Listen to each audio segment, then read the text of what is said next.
everybody. Welcome back to the Fin Factor. I'm Paul. And I'm Aaron. This is episode number 149. We're coming to you live through several different platforms now, YouTube, Facebook, and Twitter. Any of those, you're able to go ahead and watch the show right now and make your comments. So if you are watching currently, I'm going to remind you guys later on, but please feel free to share, retweet, like anything that you guys can do to get that out there, get some more people in there so we can get some comments flowing. I think that'd be really awesome. So we appreciate your help with that. Aaron, we are coming off another loss, unfortunately, tonight. We'll talk about the game a little bit later on. But first, the biggest news that happened in this recent week here, of course, General Manager Doug Wilson stepping down due to health reasons. There's a whole lot to kind of unpack and talk about here. I'm not sure where you'd like to start, but I do think back to the time that we had with him in our interview. Such a gracious interviewee, I guess you could say. Really just giving us his time, being very friendly the entire time. We never got the sense that he was above you. So definitely a really nice person, and he'll, I'm sure, will be missed amongst the folks in the office there. So your thoughts on this? Absolutely. I remember when we met him, it was a big deal, and I don't really get starstruck. I think I tweeted this out last week when the news hit.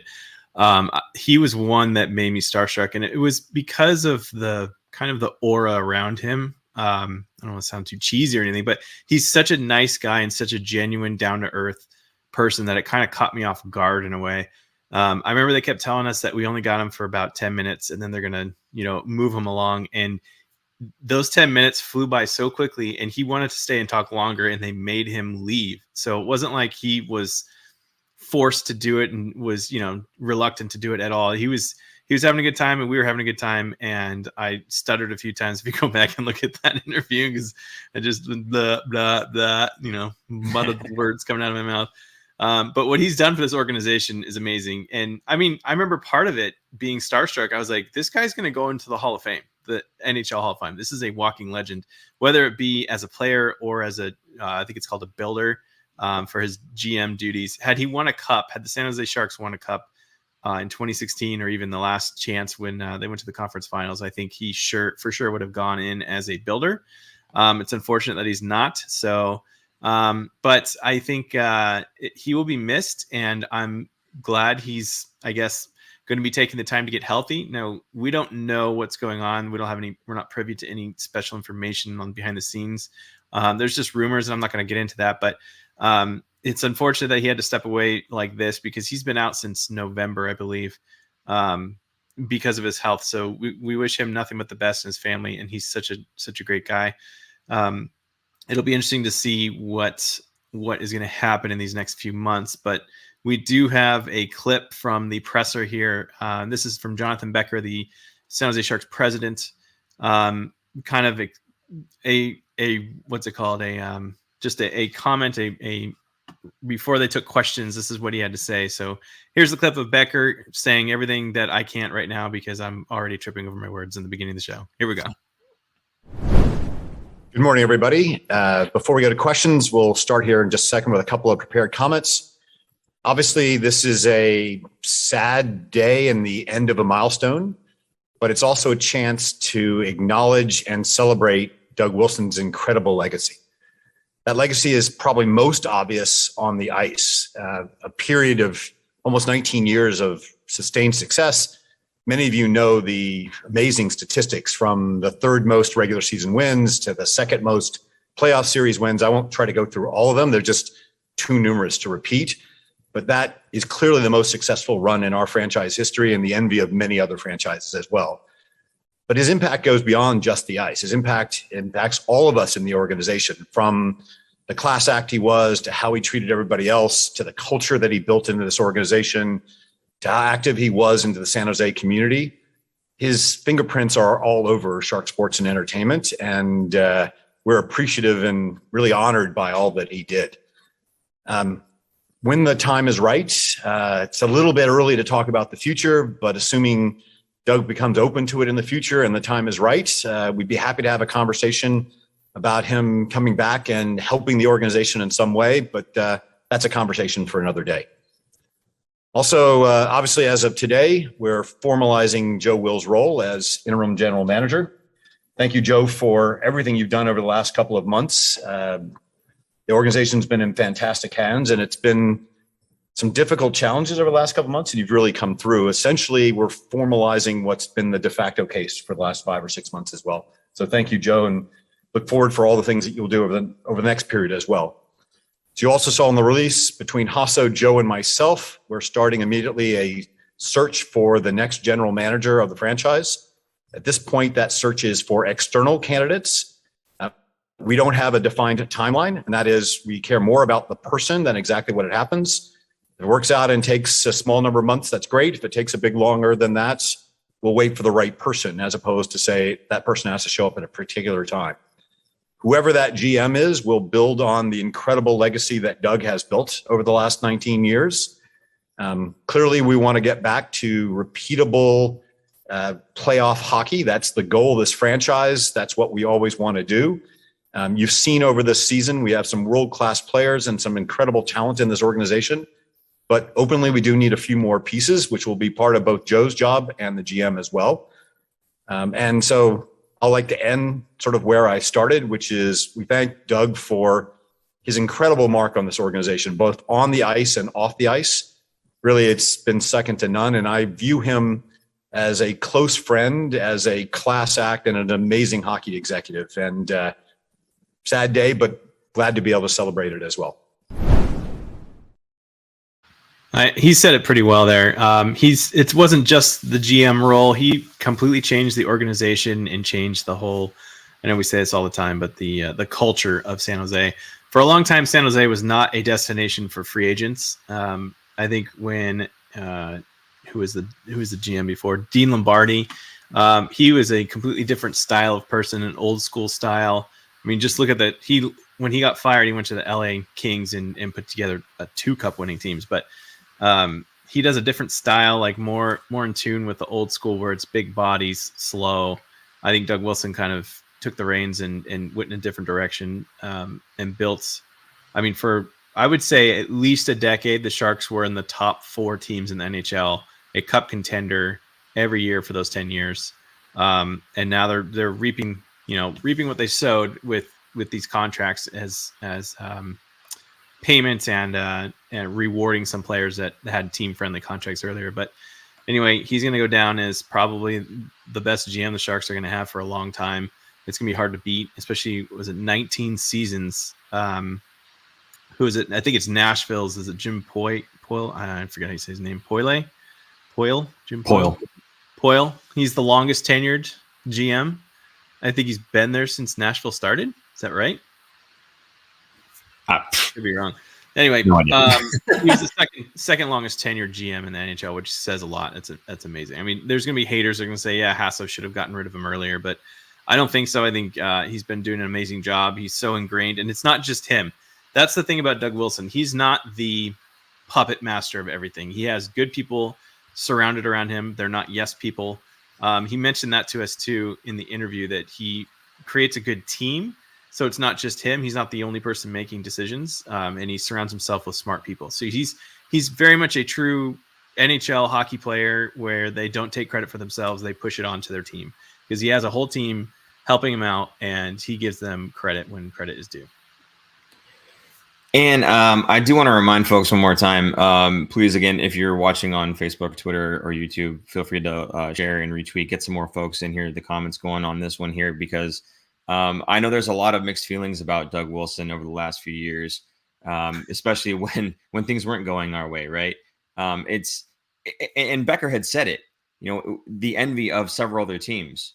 There's a lot of teams out there that don't have this sustained level of success. Now, I know some of you guys kind of balk at the word success when we haven't won a cup in his entire tenure.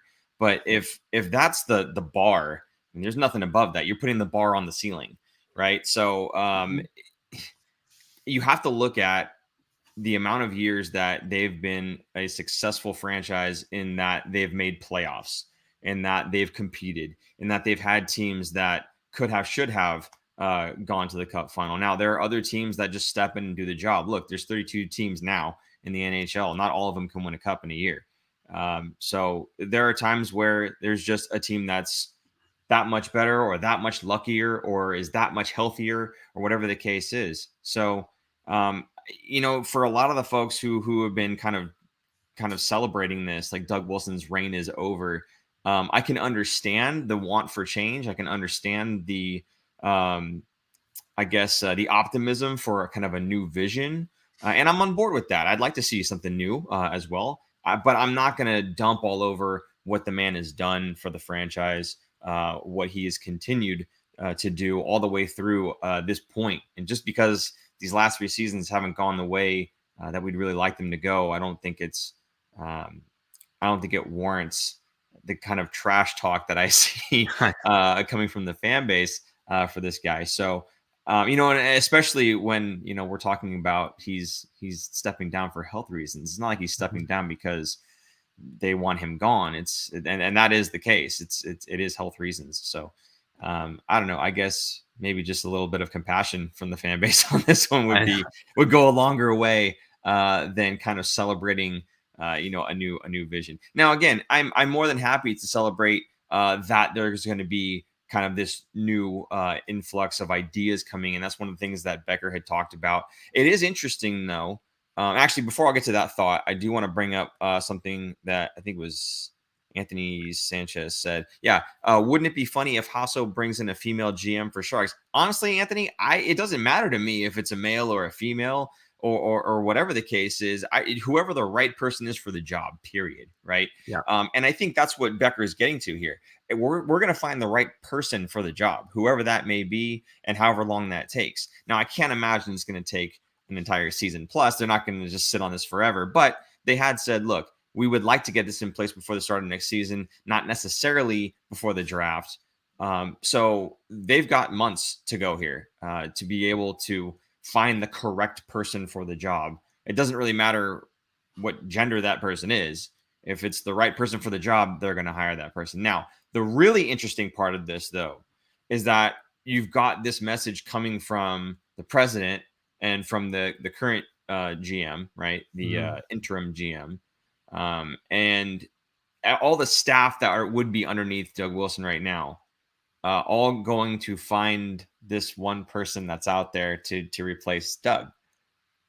But the person coming in might replace all of them, right? So it's kind of interesting. So are they looking for the right person who matches Doug's vision because it's the vision that they currently hold, and therefore they would be better suited to be underneath the new GM, keeping their jobs?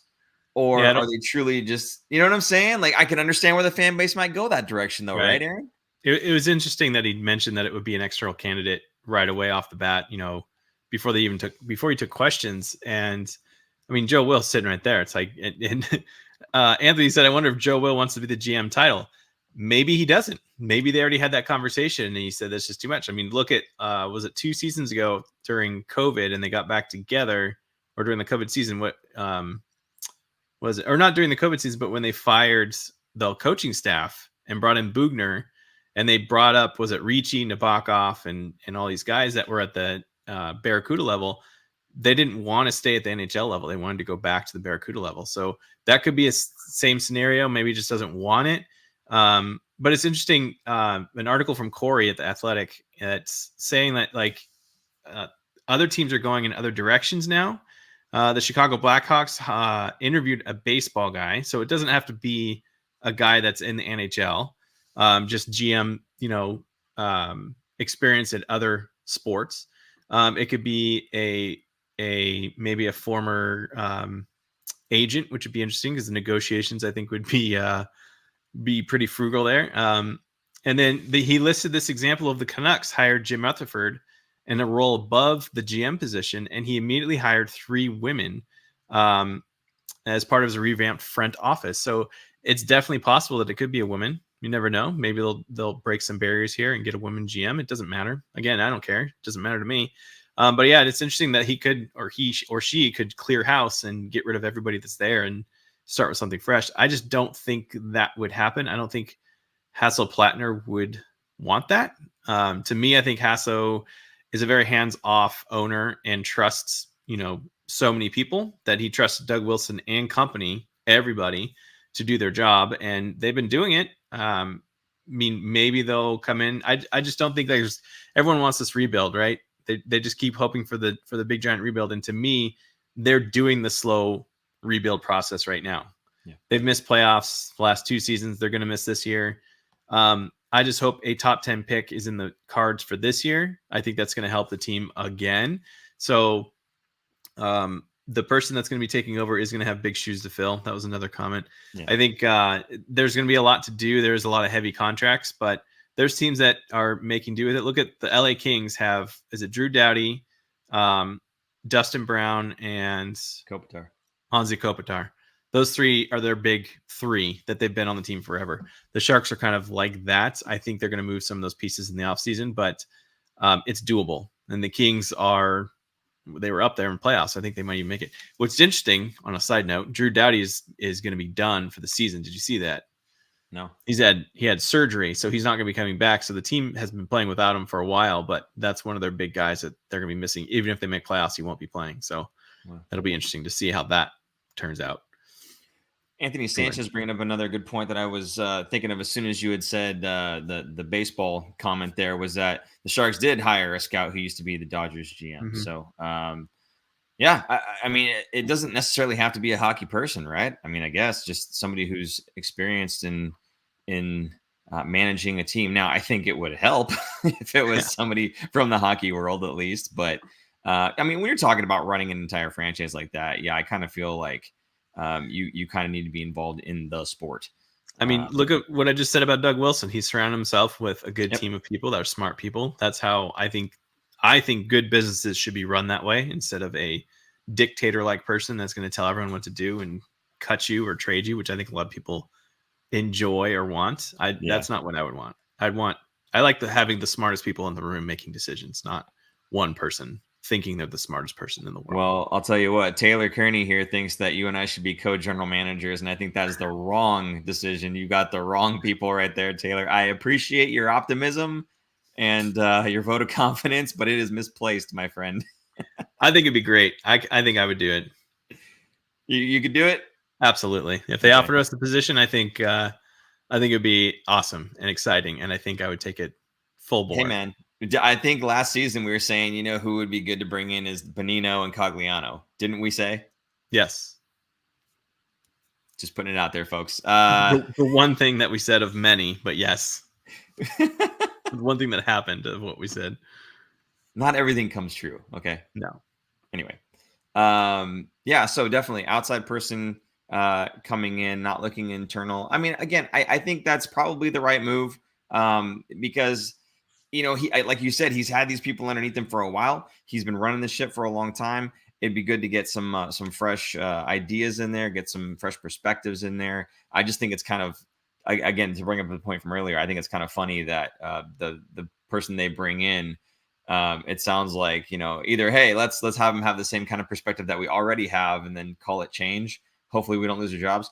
Or that if they do bring that person in, that person's going to want to bring in, all their own people, and they're basically just they're almost firing themselves by hiring somebody else, right? So it's kind of a weird situation, but hey, it is what it is, and I'll be looking forward to next season and seeing what happens. I think the draft is going to get really interesting, even if they don't have a GM in place, even if it's Joe Will and company. I still think the draft's going to be interesting because in that same article that Corey had written, I believe it was in there. He was talking about, they may have to make decisions based on, well, do we want to handcuff whoever the new GM is, or what would we do in this situation, keeping in mind that somebody else is going to be running it, right? So kind of an interesting way to kind of set up your thought process behind all of this stuff that's going to be going on before the new GM, whoever that person may be, comes in. So really interesting stuff. Trying to think about what somebody else might be thinking or want before you make your decision.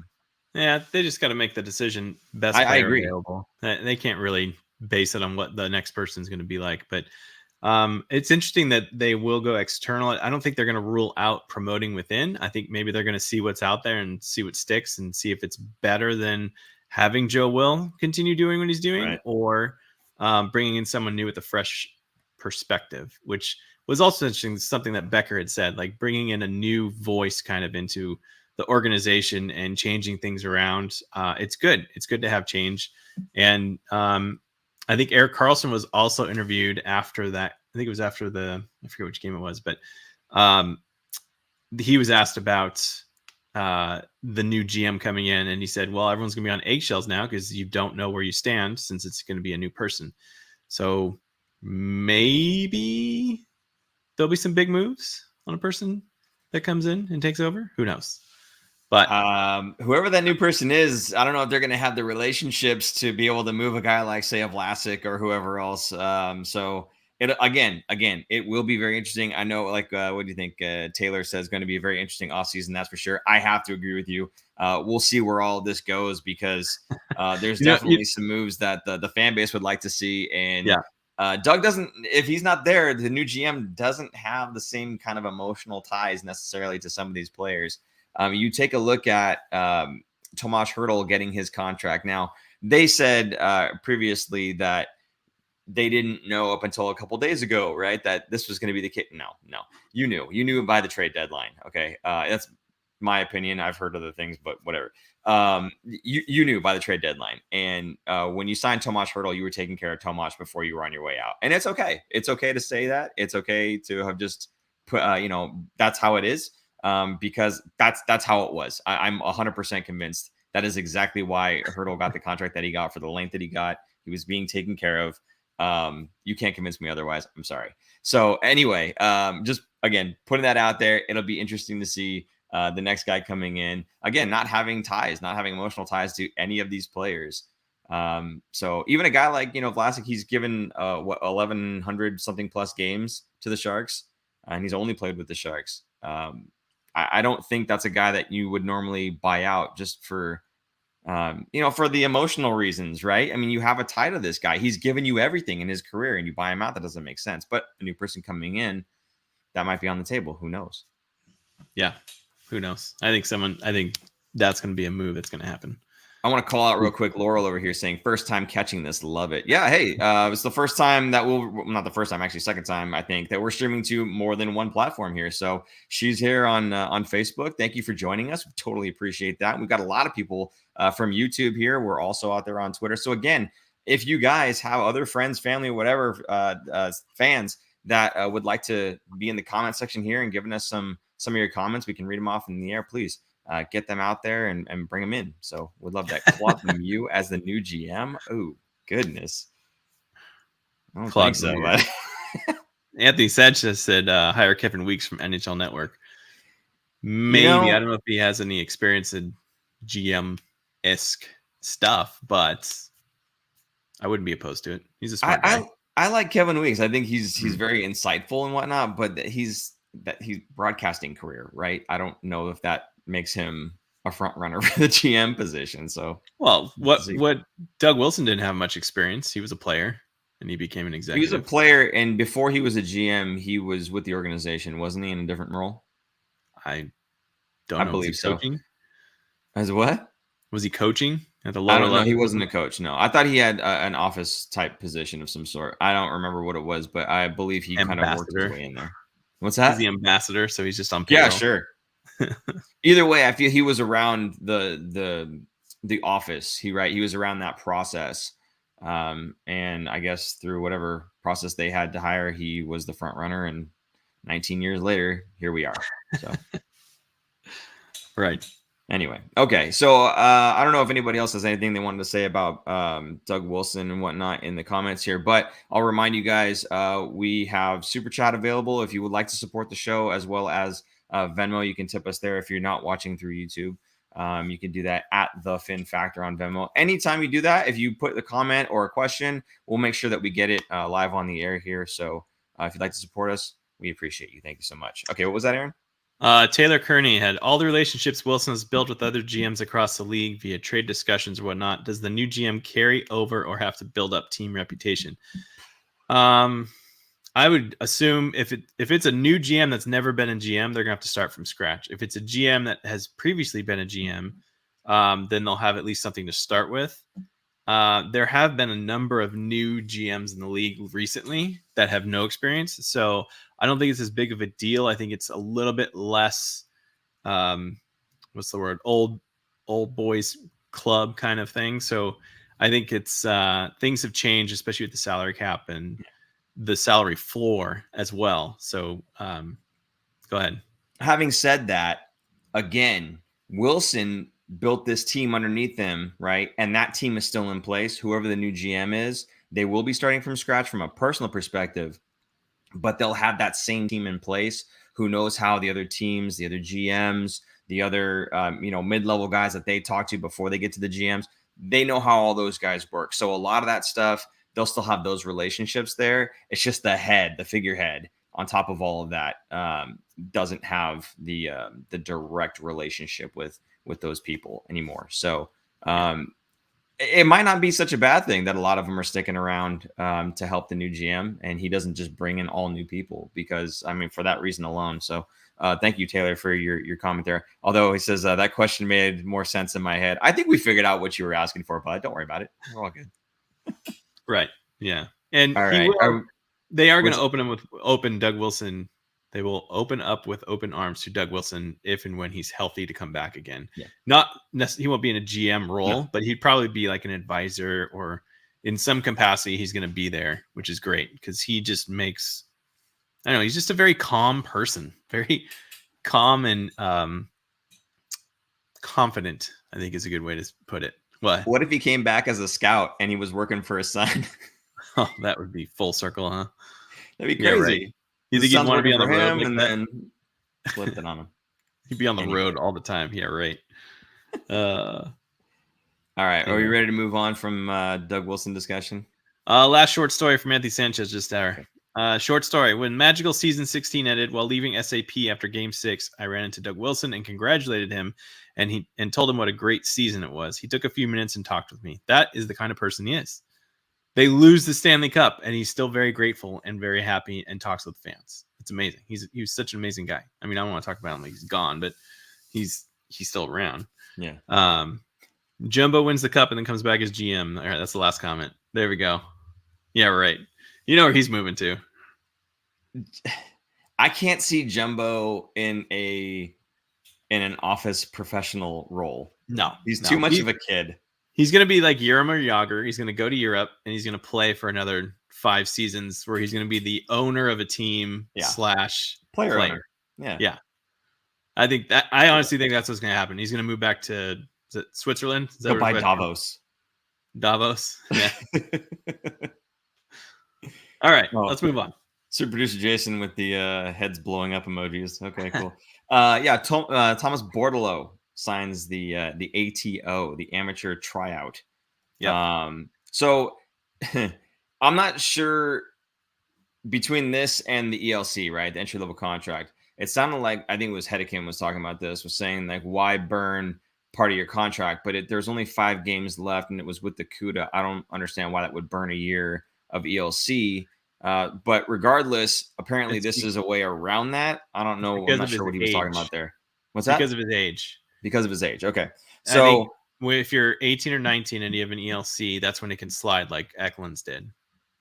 But I think he's 20. Okay. So he's already, I think he's too old to slide the contract. So if he did sign a contract, entry level, he would burn a year, which is lame. Super producer Jason, don't put it on the screen yet, but Nick, we'll get to that. It's down. It's a little farther down the list, buddy. Don't worry. Guys, you're going to want to stick around for this. I'm just going to say 2 words, Noah Gregor. So stick around. Okay. Anyway, going back to Bordeleau here. It sounds like we're going to get to see him this season playing with the Barracuda. There's only 5 games left, like I said, in the season for the Barracuda, but he's projected to be this like 3rd line center in the NHL. So to see him on the CUDA, I think he's going to be a pretty dominant type of player. Whoa. Maybe even right out of the gate here. So you think he's very interesting to see. You think he's a 3rd line center? There are some that were projecting him to be a 3rd line center in the NHL. Yes. I thought he'd be more of a 2nd line center. I would think so too. You know why? They're probably downgrading him a bit there. His size. He's 5'9". Okay. And I think that's probably a small part of why some might kind of dock him a little bit. But from a skill perspective, yeah, he could absolutely. He's middle six. Put it that way, then. Okay, he's kind of a middle six center. There were some questions about his compete level, though, which is kind of interesting. I guess this season he didn't really kind of shine as much as they were hoping. But I mean, either way, he's going to be playing for the Barracuda, hopefully, in these next 5 games.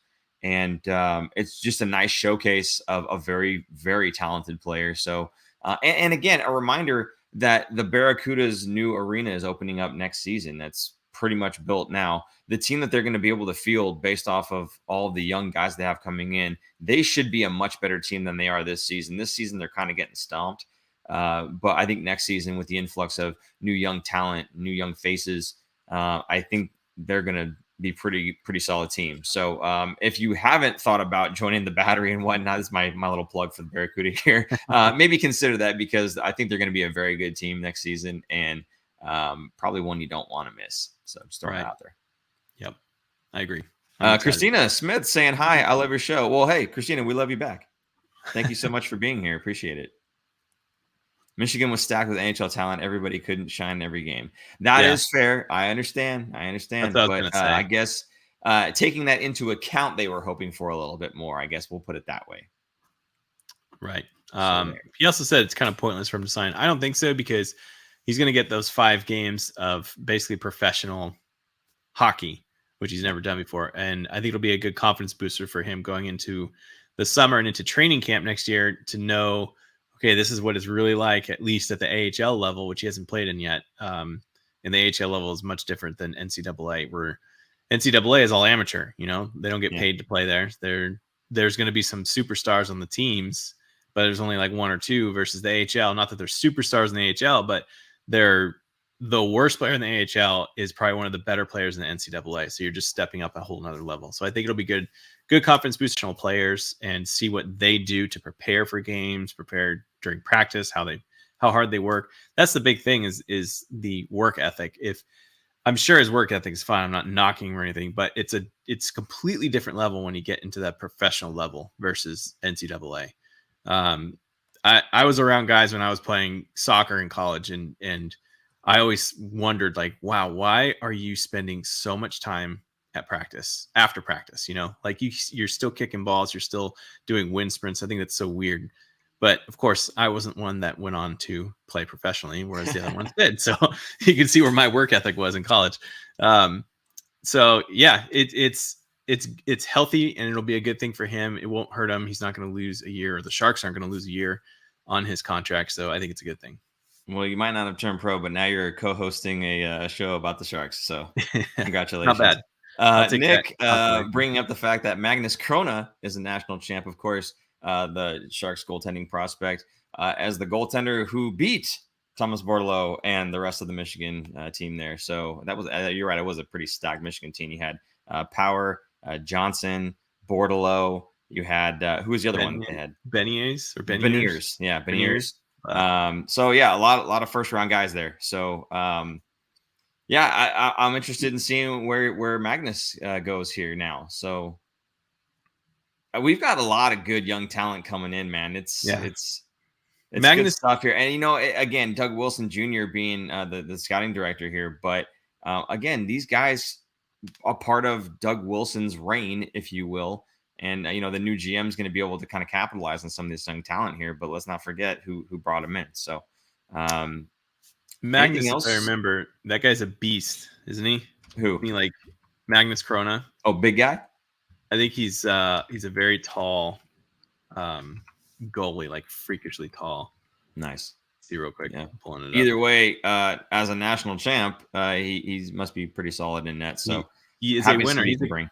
He's a guy that I don't think was people had thought of much, you know. Yeah, he's 6'6" in goal. That's enormous for a goalie. Plus, he's on skates. So there you go. He's Swedish, and he was born in 2000. Does that make you feel old? Oh, it does. It does. So weird. So weird. Anyway, that's a guy that Zinxie's asking if Bordeleau signed his contract. He signed an ATO, not an ELC. So amateur tryout. Thank you. There you go. That's what ATO stands for. yeah, anyway, Magnus, I think people are asking about him and if he can come into the Barracuda, because right now there's a three-headed monster at the NHL level, since we have Aiden Hill, oh my Reimer. gosh, Kaapo Kähkönen, and James Reimer. I think Reimer is going to be the one that's going to get moved. In fact, you had something to add here, right? About that? Did I? At the bottom there. Oh, hold on a second. Yeah, see, guys, we have some notes usually. But Trying to segue there for well, you. Yeah, okay. So, yeah, the more you know. So, going back to Corey's little mailbag that he had, Corey Massasack. There you go. I was gonna say Massachuck, but no, it's Massasack. For the Athletic. From the Athletic. If you are not subscribed to the Athletic, absolutely, I would. They have really good content there. If you didn't like Kevin Kurz, again, he's with the Islanders now, and Corey is very much so into the statistical side of things. But he poses this question here. He says, "Let's play a little choose your own adventure. Which of these options would you appeal to you the most?" And A, being someone who offers a middle six winger for Reimer. So you trade him, and you go with Kähkönen and Hill next season. B, someone offers a forward with the potential to play in San Jose's middle six, but less of a track record for Kähkönen. So you trade him and you stick with Reimer and Hill.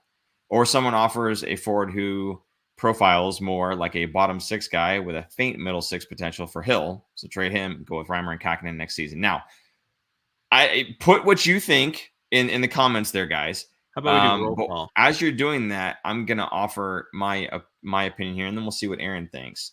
Now, obviously, Reimer has the most trade potential there, right? So you can get a lot more back for Reimer than I think any of the other guys.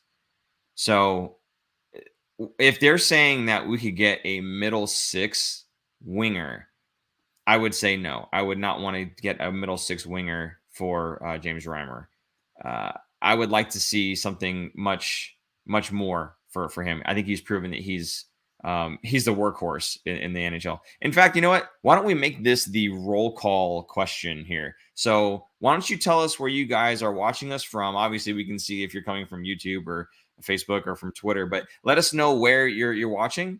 And then, what you would want out of this question here, or whether you would think that we would trade Reimer or trade Hill or trade Kähkönen.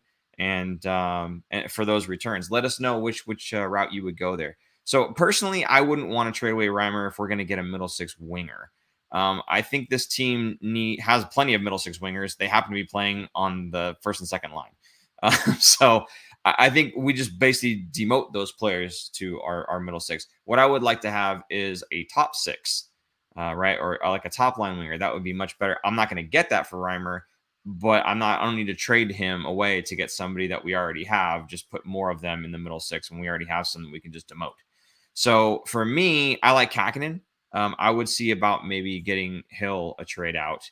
And I know we gave up a second for him, but if you've got Kähkönen and you've got Reimer, Reimer rides out his contract. Kähkönen becomes the number one underneath Reimer, helping him basically get to that point. And I think that's the 1-2 you go with for the season. And I think Hill getting in a guy that, maybe it's a bottom six type guy, but if he's a solid bottom six guy, teams need that. Like if you look at, Bonino right now, he's playing the third line center. But if you had a guy like Bonino or even like a Matt Nieto, somebody who can do, penalty kills and whatnot, I would totally take that in exchange as opposed to dropping Reimer for a guy who's a middle six winger. When you kind of already have those types of players, they're just playing up in the lineup already. That's my take on it, but I'm interested in seeing what you guys think about that. And Aaron, I'm interested in seeing what you have to say. Trade Reimer. After everything you just said, I think you look at those three goalies: Reimer, Hill, and Kähkönen. Who is Reimer really going to be that much better? Like, which return would get you the better return, or which player would get you the better return? And in my opinion, Reimer's the best of the three, but I don't think he's head and shoulders above everyone, at least even with potential, because the other two are a lot younger.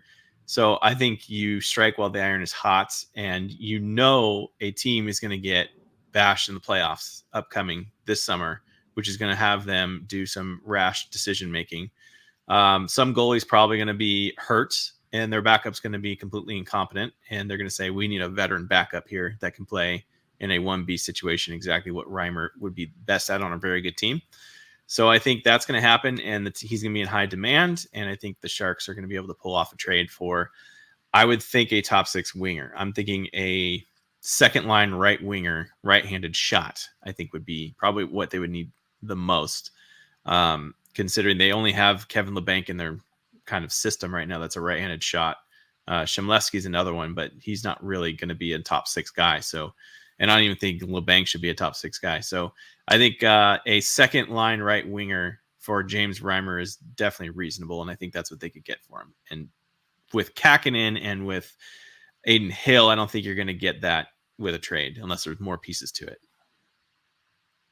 Yeah, I don't think you're getting that for Kakkonen or Hill. I'm not sure that you get that for Reimer, but certainly would be nice if that was the return. If that's the return, then yeah, I'm just putting my faith in Kakkonen for the most part and hoping Hill doesn't get hurt. So I mean, Anthony Sanchez is saying Hill might be forced to retire. He's developing a back issue that's preventing him to return to the NHL level.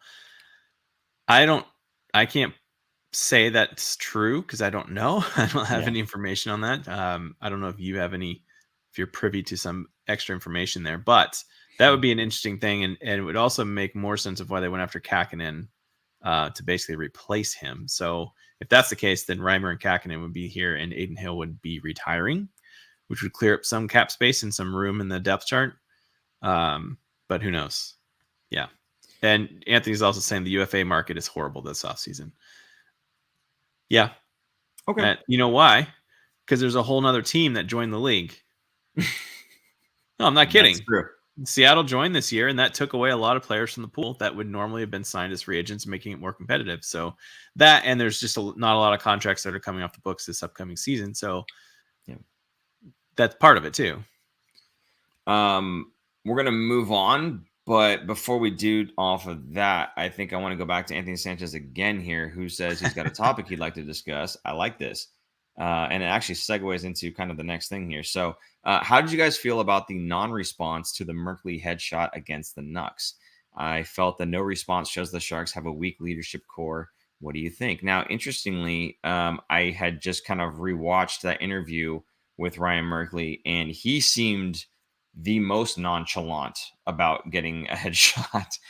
He was saying, I was kind of hoping he would come and hit me because it takes him out of the play. This is the mind of Ryan Merkley, offensively charged, right? If I can take the hit to pull that guy out of position, hit me, right? And that's exactly what happened. So I guess he got what he wanted, but he said, I wasn't prepared for it. I wasn't really thinking he was going to hit me the way that he did. But he said afterwards, no, I just thought it was a good hit. I thought, it wasn't malicious in any way. I don't think he was trying to get a headshot in there. My head got sandwiched against the boards. But, I just think it was a good hit. This is the guy receiving the hit. So if the guy receiving the hit is saying, hey, I thought it was a good hit, then, that kind of ends the discussion right there in terms of whether or not it was dirty and a headshot and everything else. If he's okay with it, I guess. Now, should the Sharks players have reacted? Looking at it right away, in that moment, yeah, you would think that they would react. You saw tonight's game, Tomas Hertl having a run at, I think it was Barioki, whatever his last name is. I can't pronounce it. Borowieski is how it looks on his jersey. But he went after, he tried to get a hit on, I can't remember who it was now, but Gregor. Flying. I think it was Gregor. Noah Gregor. Yeah, there you go. Oh, was it Noah Gregor? Yeah. Okay. So he went flying, although he didn't really get hit. He just kind of jumped over it. And out of the corner of his eye, Hertl sees that and goes after him, right? So you would think if something like that would trigger Hertl to go after a guy that the perceived headshot on Ryan Merkley, and he was down for a while, you would think that would elicit a response. But I guess the team saw it the same way that Ryan did. It was just a good hit. So I don't know. What do you think? No, you don't think they had a talk after that Vancouver game, which is why Hertl went after Borowieski? I think that's what happened. I think Borowieski, whatever his name is. I think he did. It was the corner of his eye. He saw it looked like he got hit hard, and so he went after him. But I think it's because they had talked about how Merkley got jacked the game before that, and nobody did anything. So I think they kind of had. I'm sure it wasn't like a big talk. It's not like it was in the seasons past where nobody did anything. I think it was just kind of like, hey guys, you guys stick up for your teammates. Don't forget that. And it's like, oh, right. Yeah. So in the next game they come out against Nashville, who's a very chippy, in your face team, they stuck their ground and hit back. So Did you see Couture's hit today? Yes, I did. Behind the goal. I was shocked. I think that's the biggest hit I've ever seen Couture lay. I was shocked. But it was good. It was good. It was clean. Nothing wrong. But that's a good hockey game, man. There was, the score was tight. There wasn't much scoring at all, but the score was tight pretty much the whole time. There was some fisticuffs going on. There was a lot of chippiness. It was a good game, I thought. Yeah. So, we'll get into that a little bit later, but sure. I'm happy the Sharks are staying low so we can get that top 10 pick. That's what I'm hoping for. Top 10. Well, they're there right now. I had said that comment kind of led into the next thing we're going to talk about here. And that was the part where he says it feels that the response shows, or the lack of response shows that the Sharks have a weak leadership core. I still don't think that's the case. I don't think that they have a weak leadership core. Couture getting on Karlsson in that Vancouver game. They had that as heated discussion on the bench there. It was one of those things where maybe Couture was in the wrong after the fact. I think he was a little bit passionate about what the play was, and he was a little confused about the time that was left on the clock and whatnot. So maybe that's what kind of ran into this whole thing, what caused the issue. But it was something that he felt he needed to go and talk to Karlsson about, and he was passionately talking to him, kind of giving him the business there. So I don't think it's a weakness. I think maybe, again, he was maybe misled a little bit as to what was actually happening, but what he thought happened, he went up to the superstar on the team, the highest paid player on the team, telling him what for. So I don't think that that's weak leadership. I think that's him kind of standing his ground as the captain and going after a guy that he thought had been in the wrong. Now, Aaron, we do have a clip here that kind of explains from Couture's perspective what had happened. I don't know if you want to jump into this now or if you wanted to discuss a little bit first. Yeah, I'll just say from what it looked like on the camera, and we couldn't hear anything, was that he was yelling at Erik Karlsson, but he was asked about it right after the game. Like, what was that all about? Looked like the cameras had caught something of you and Erik Karlsson. So this is what he had to say to explain what he was talking about and what was going on. Yeah, no, it wasn't Erik. It was the three guys there. I think it was Timo and Burnsy. They were just asking why I rimmed it, and I said I didn't know how much time was on the clock. That was it. I thought there was 15 seconds left, but they told me that there was 1 second. So I didn't know. I just said, next time, can you yell at me and let me know then? I was trying to block the shot. So, I mean, that happens, conversations, and guys get frustrated during games. And that's it. I mean, we lost. No one's going to be smiling and happy with each other, but I mean, the game ends and you flush it, and we'll go back, have dinner tonight, and probably forget about it. Like I said, cameras, quick cut. So, got to check up on. Yeah, they could have caught, guys yelling at each other throughout the night. I mean, you go to any bench, NHL bench, and guys are going to be upset for quick spurts at each other, but you get over it pretty quickly. You got thick skin to play in this league. I've brought this up before because you're not a fan and think it's funny, and I want to bring it up again. But the great Ted Lasso had once said to be a goldfish, because goldfish have a memory of 10 seconds. So you move on. You make mistakes. Nobody's going to be perfect. You make mistakes, get on with it. Exactly what he said. Something happened, they yell it out. I mean, they're very much like family. I don't know about your family, but my family, we yell a lot at each other, but then we love each other. I mean, oh, look at that. Speaking of family. Anyway, I think it's a little bit of both. I think he was probably giving it to Erik Karlsson there because they were kind of going back and forth, and I don't think he wanted to talk about it, so he kind of gave that weak story about what happened. What do you think? Well, I think that if he's saying that he thought there was a second left, and he went to the bench and was getting upset with him, and they're saying, well, wait a minute, there's only a second left. And then he went, oh, okay, I understand. If that was what happened on the bench, I'm calling BS, because you can look up at the clock after the play is done before you get on the bench and realize that there's a second left and go, oh, there was only a second left. I guess I'll not yell at this guy right now. So right. I'm not entirely buying that if he's saying that he said that while on the bench. If he's saying that he was upset as he was rimming the puck around and no one was there for it and he thought there was more time, totally cool. Got that. No problem. But if you're saying that when you're on the bench, you were telling him that I'm not buying it. So to set up the play, it was the empty net goal that Vancouver had scored, and Couture had the puck, turned around, wheeled it, and passed it around the boards to who he thought Karlsson was sitting there waiting for it, and he wasn't. Karlsson just skated away, and then they got the puck off the boards and passed it into the middle, and the guy scored with only 1 second left. So I think he was pissed that Karlsson had abandoned his post, basically, because he thought there was more time left when Karlsson was saying there was only 1 second. Why would you rim it around? Just eat it in the boards. That's what I think kind of what happened. But so it's kind of Karlsson's fault because he left. He should have stuck it out and played the rest of, the last 10 seconds and been where he should have been. But it's also Couture's fault for not having good clock management skills and realizing that he probably should just eat it. Also probably communication skills, because everyone on the ice should be telling him to eat it, like keep it in the boards, and they didn't. So I think it was just an all-around fail. Plus frustrated because at that point it was 6 losses in a row. Tonight makes it 7 if you include the overtime loss as a full loss, but they still get the loser point. So yeah, I think frustrations are running high. They can't seem to score goals. I mean, they're shut out tonight.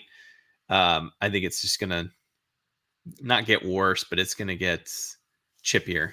It's gonna be frustrating end to the season. Anthony Sanchez bringing up, if the new GM wants to rebuild the team, then Couture should be moved. I don't know about move necessarily, but do you think, because the way that they've been doing the captaincy has kind of been by player vote, right? They kind of choose who they think the captain ought to be. So if they had chosen Couture, obviously. So I don't know. Do you think maybe next season then, Anthony, do you think next season we're looking at a different captain? If so, who? But I don't think that he gets moved. I don't know, man. Certain GMs do differently. Doug Wilson stripped captaincy away from both Marleau and Thornton. So that's one way that is actually not very common. They usually do trade their captain.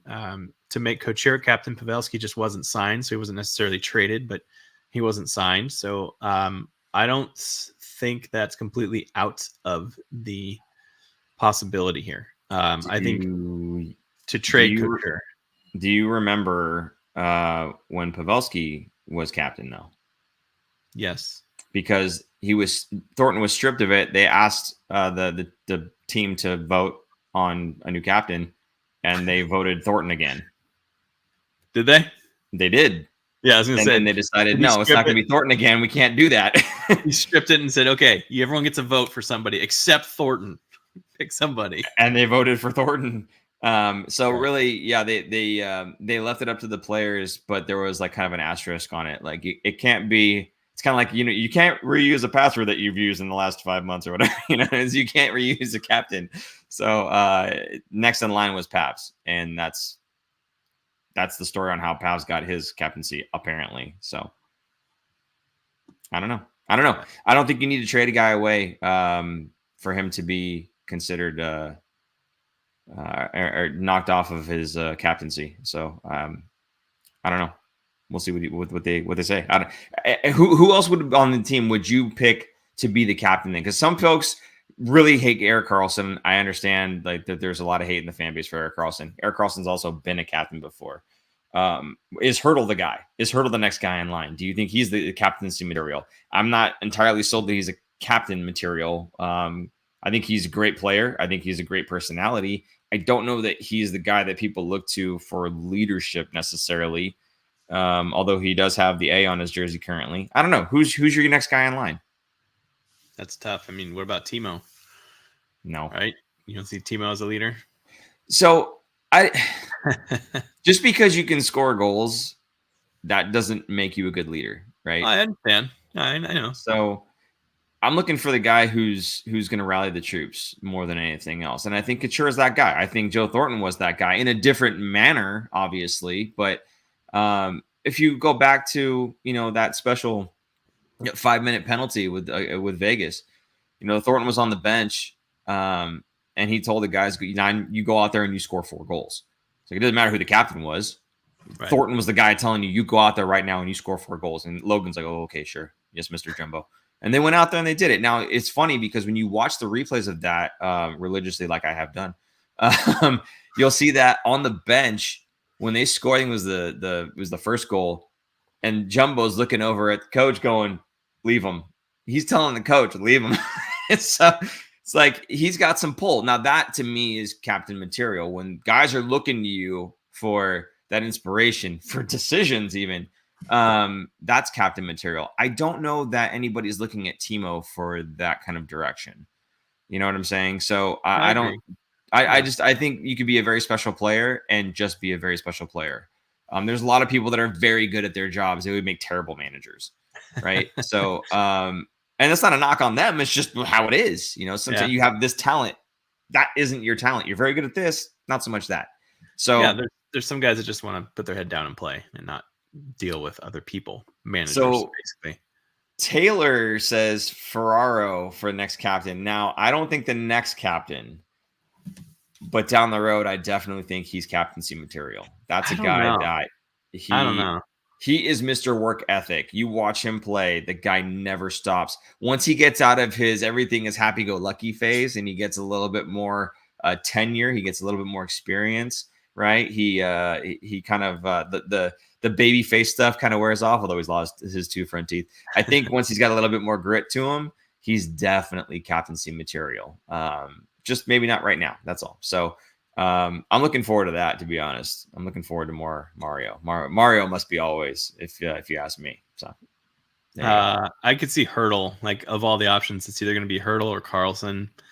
Nobody else really to me stands out. Even Ferraro, I can see maybe, but that would be much further down the line than currently. If we're talking about next season or the next 2 seasons, then no, I don't think it would be Ferraro.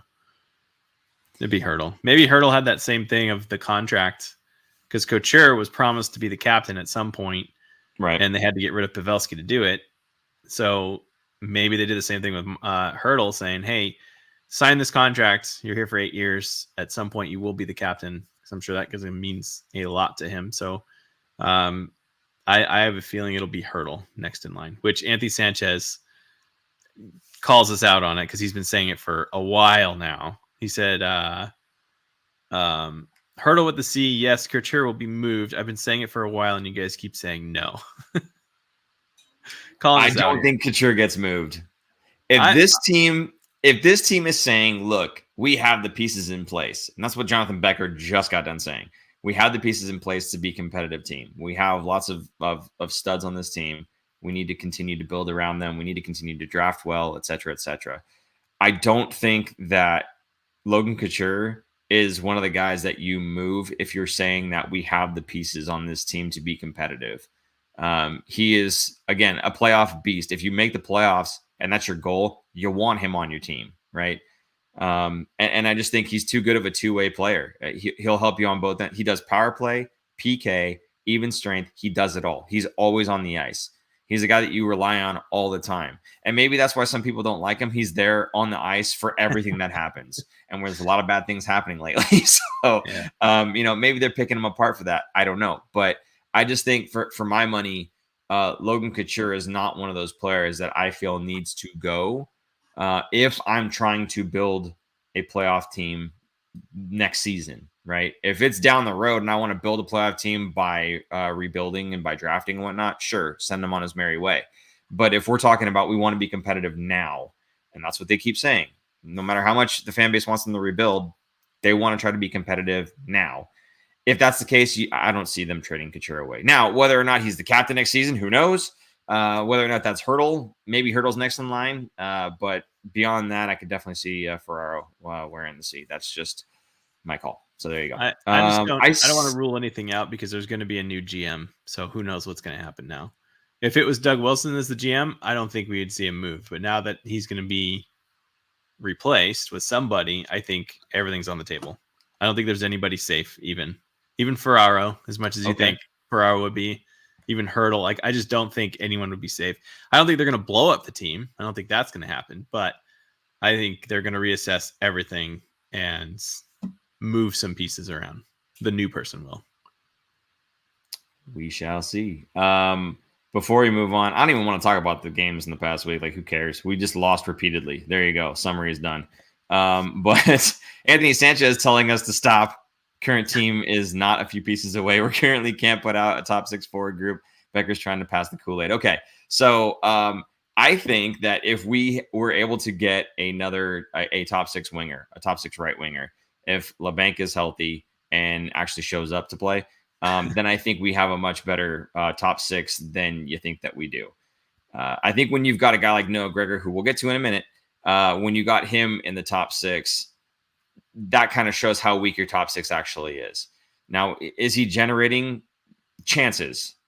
Goals? No. Chances? Yes. But I just don't see him as the solution up there. So when you've got guys that should be third line, fourth line guys playing up in the top 6, yeah, your team's probably not going to be too good. I honestly do think that we are a couple players, a top 6 winger and healthy. Well, I want everybody to be healthy here. If we have that in place, I don't think we're that far off, honestly. I think with Kakkonen, if he can get his game in check alongside Reimer for next season, if we don't trade Reimer away, that's a pretty decent 1-2 punch in net.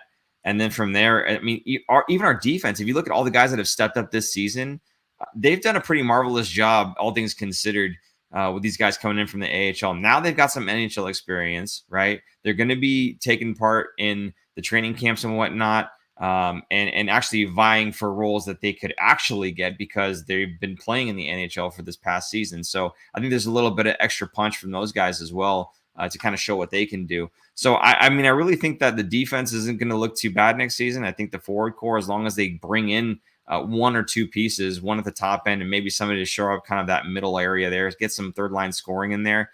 I think this team's not that far away. The problem is getting everybody in there with the amount of cap space that you've got left. So yes, some pieces may need to move around, or some trades might have to happen. Some salary might need to get dumped, that kind of thing. But I really don't feel like they're that far off. I just think that we're missing those few key pieces, and we just keep losing because of it. So that's kind of my take on it. I think the Sharks, depending on what they do, if they can move one of those like Vlasic, somehow move it, get it off the books, something. I think that'll give them more space, obviously, to bring in some other people. I think the young guys that are coming up are going to do some damage here, but I don't think they're going to be quite ready. They'll probably get a lot of cups of coffee here and there and go back and forth between the Barracuda. But I think, assuming everyone stays healthy, I think if everyone stayed healthy this season, the Sharks would be probably pushing for a playoff spot right now. The injuries to both Hill and then Reimer for a while, that kind of derailed them. I think just some other, like Karlsson was missing for a while. I know everyone bags on Karlsson, but when he's in the lineup, the team is much better. Yes. When they are healthy, this team right now is a bubble team, and that's fine. I think that's where they want it to be, and they weren't going to make it. So now they're going to be a top 10 pick team, which I think is fantastic because now they're only going to add to that arsenal, picking a guy who's probably going to be ready in 2 to 3 years from now. So they're going to have even more backups coming sooner than later. But they have a handful of guys right now that are ready to jump into the AHL at least. So the what do you call it? The cupboards are no longer bare. I think the future is looking better. Someone had said earlier with getting Phil Kessel. I wouldn't mind having Phil Kessel here as the second right winger power play specialist because he's a shooter and he still scores goals. It's disgusting how good he is because he always looks like he's out of shape. He looks like a beer leaguer that is relying on nothing but skill and beer in between periods to fuel himself, and hot dogs because he loves hot dogs. I wouldn't mind having him here for maybe a season or two as kind of a stopgap for those younger guys coming in here. Also, he's just going to score goals, which the Sharks desperately need. So I don't think it's that terrible of an idea as long as that contract is, 2 years, maybe at most, maybe 1 year, and not too high of a salary. But I do think the Sharks could push next season and get into the playoffs. Now, at least the bubble team. At the draft, it's obviously kind of like the wise thing to take best player available. But I just want to point out on the North American skaters, of the first 8 players, only 1 is a defenseman. So you've got 5 centers, a left wing and a right wing. So it's a pretty forward heavy portion of the draft there for North American skaters. And then European skaters, the top 3 European skaters are right wing, left wing, right wing. So if the Sharks are going to get a top 10 pick here, pretty good opportunity to pick somebody who's going to be playing as a forward at least. Now, you know how they like taking centers and putting them on the wing. So any one of those centers could possibly be one of those guys that they're looking to play up on the wing instead. There's a big boy in here, 6'4", 218-pound left wing. Wow. That's huge. Anyway, just saying that there's like last season, I think there was a lot of defensemen in that first, that top group, right? This season, maybe they're not quite as good. Maybe it's not as deep, but there's a lot more forwards coming out. So my money would be that the Sharks are going to pick a pretty solid forward again this season with their first round pick. So there you go. I agree. Okay. Moving on from the draft pick stuff. Gregor goal watch. Now, Aaron, someone had asked, I think it was Anthony Sanchez actually, had asked about what is going to be your punishment. Because the season's not over, but he ain't getting a hat trick anytime soon, buddy. Okay. So what's the bet here? I don't know what the bet is. All I know is I'm going to win it. So I don't know. What do you want to do? I never finalized it. There's 10 games left in the season here. Yeah. And he needs 6 goals. He needs 6 goals. He's still at 4 goals. Can you believe that? I think at 19 games left, he still had 4 goals. So he's shooting 3.1% right now. That can't be right. It's got to be lower than that. Come on. 3.1. He's got 4 goals on 128 shots. Oh, it was Nick. Okay, sorry, Nick. That was Nick making the comment. Well, Anthony, you just comment so much. I just assumed it was you. So, yeah, that was Nick saying that. Yeah, Nick actually had said pie to the face. I don't know how you feel about that. I could hit you in the pie with the face. It's kind of random. I mean, I guess. When's that going to happen? It's not going to be Marie Callender. It's probably just whipped cream. Marie Callender's was close, man. That's old school. Anyway, yeah. So Gregor goal watch again. He's got 4 goals on this season. If you didn't know about the bet, we don't have terms. But Aaron thinking he was going to get 10 or more. I'm thinking he's going to get, or knowing he's going to get 9 or less. And we don't know what we're betting on. So maybe you guys can give us some suggestions in the chat there if you want what we could do. I know what your suggestion is, Nick, but I don't know if Aaron's keen on the whole pie thing. So if you guys can think of something, please go ahead and put it in there. Let us know. And I'm feeling very confident. I know you think that there's going to be this hat trick or this barrage of hat tricks coming. It's just not gonna. I'll just do some smelling salts or something again. That's weak. Well, all right. Anyway, so I think are we done with Gregor? I don't want to harp on it. I don't want to make you feel bad. So are we done with Gregor goal? We're done. I don't feel bad. I think it was a smart bet to take. Super producer Jason put in all this time on this massive imagery for Gregor goal watch like we did with Pavelski. He's not going to have to use any of it. Totally lying. He didn't do anything because he knows he's not scoring another goal. Moving on. Upcoming games. Thursday against Chicago. Chicago is one of those teams that is not going to catch us in points. So they're going to be they're going to have a higher pick than we are essentially come draft day. So this game essentially means nothing other than if the Sharks win, we'll be a little bit closer to bumping ourselves out of that 10th pick. So I don't even know if you care how you're feeling about any of these games, but go ahead. No, I don't want them to lose out, but at the same time, I want them to get the least amount of points while playing decent hockey. I think right now their hockey is decent. Like tonight, They went to overtime 0-0 against a good team that's going to the playoffs. So, and then against Vancouver, I thought they played well up until the end and they gave up the winner. But I thought they're kind of going toe to toe to a lot of these teams. Obviously, they're not winning, but I don't mind as much, I guess you could say.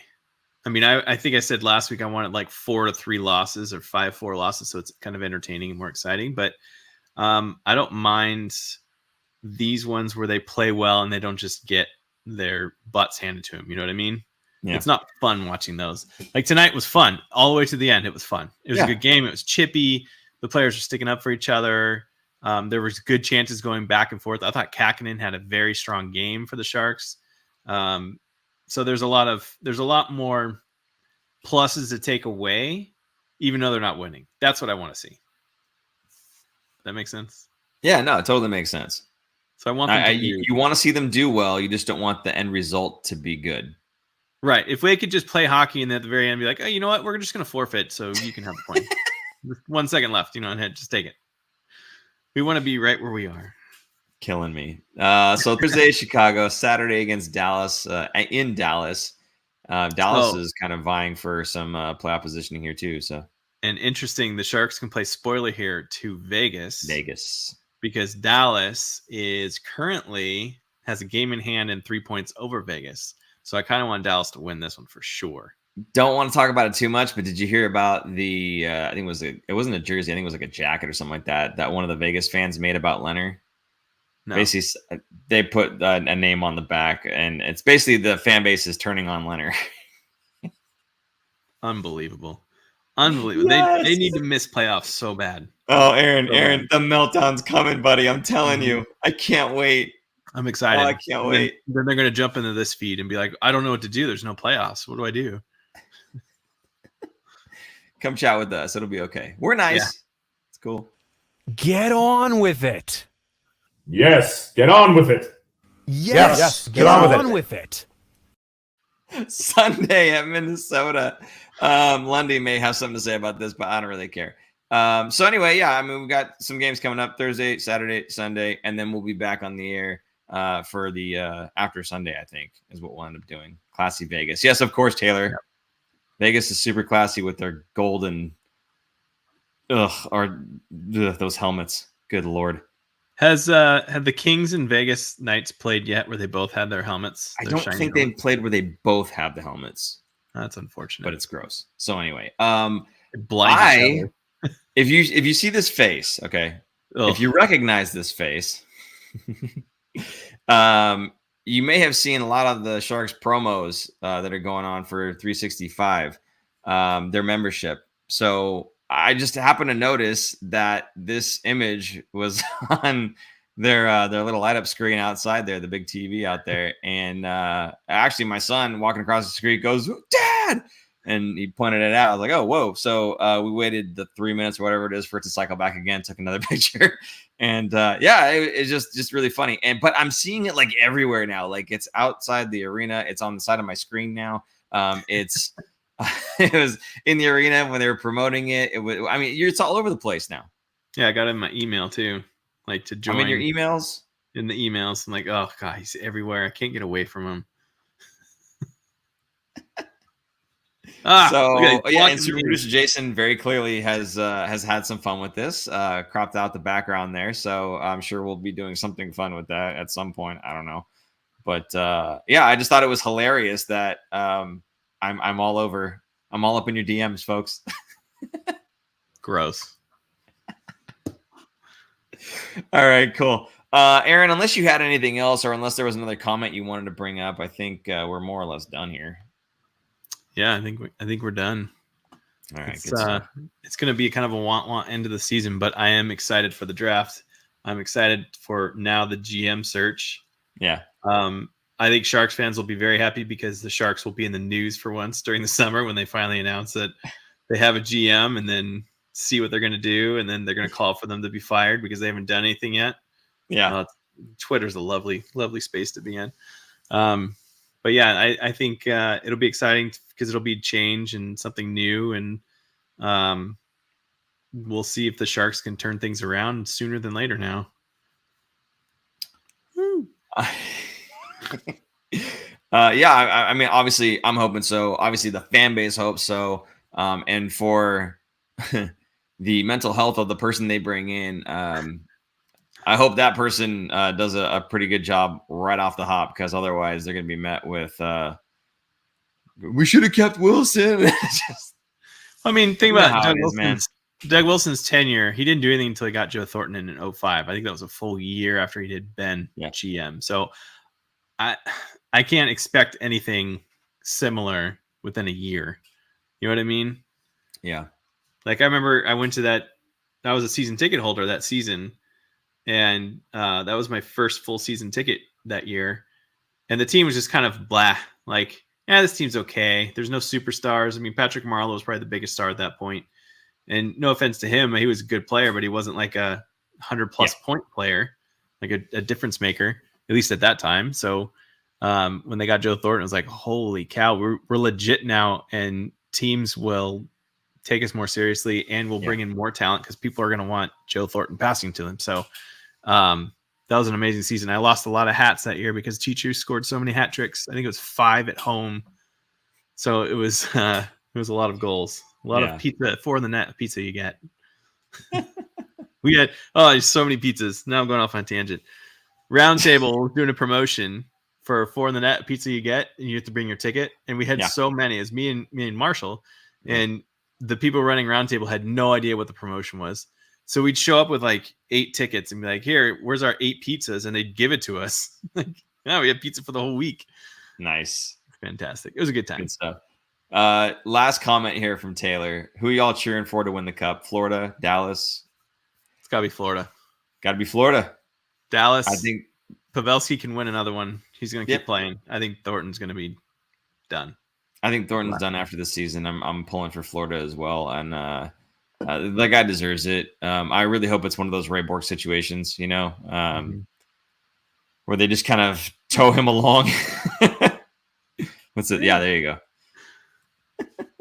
Yes, there you go. So Florida for both of us. I think Florida's kind of who we're going to be rooting for here.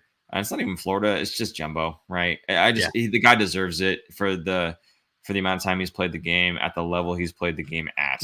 Imagine him and just the love of the game. Yeah, him holding up the cup with his big old beard, and he's just crying and screaming, and I just picture it, just goofy. Joe Thornton. You, me, the Sharks fans, Florida fans, and the internet needs that. So absolutely. And I already said this is the last comment, but Anthony, no, I'm not a big Taco Bravo fan. So there you go. Me neither. Okay, guys, thank you so much for tuning in. We appreciate you guys being here and being in the comment section there. Giving us all the feedback and some questions and whatnot. It's definitely a lot of fun being able to do this with you. It's awesome that we're able to do it with folks on YouTube and Facebook and Twitter. We're hitting up all the platforms. I love it. So being able to go out and get a variety of personalities in the chat is always awesome. So we thank you for that. Again, you can support the show through Super Chat, through Venmo at The Fin Factor, or if you want to go to the website, thefinfactor.com, support the show. That's what you're doing. You can get some hats, shirts, stickers, fanny packs, water bottles, or canteens, whatever they're called. There's all kinds of stuff that's there for you guys to check out. And again, anything that you purchase there does help support the show. So if you enjoyed that, we appreciate you right back. Also, don't forget, if you are not subscribed, please do so and hit that notification bell. That way you know when we are going live, and you can get that notification so you can join in the chat and have these awesome conversations, which I just loved having with you guys. So again, thank you so much for joining us tonight. Aaron. Oh, I can't lie. It was, a lot last, month. And what was that? That's because I'm talking so fast, trying to get everything out with the promotions and blah, blah, blah, blah. And now I sound like Hurdle. Okay. Get on with it. I'm trying, but you keep putting clips in there. Any last words, Aaron? Nope. No. Okay. For super producer Jason, Jumbo as God, and Tomas Hurdle, I'm Paul. And I'm Aaron. And we will see you guys next week. Sunday. Bye. Bye. Oh, I can't lie. It was, a lot last, Thanks for tuning in. If you like this episode, check out our other content, especially interviews. You can interact with us directly through social media at The Fin Factor and on Instagram at Fin Factor. And don't forget to join our live streams on YouTube. Visit our website at thefinfactor.com, where you'll find all of our episodes as videos or podcasts. You'll also find our exclusive merchandise to help support our show.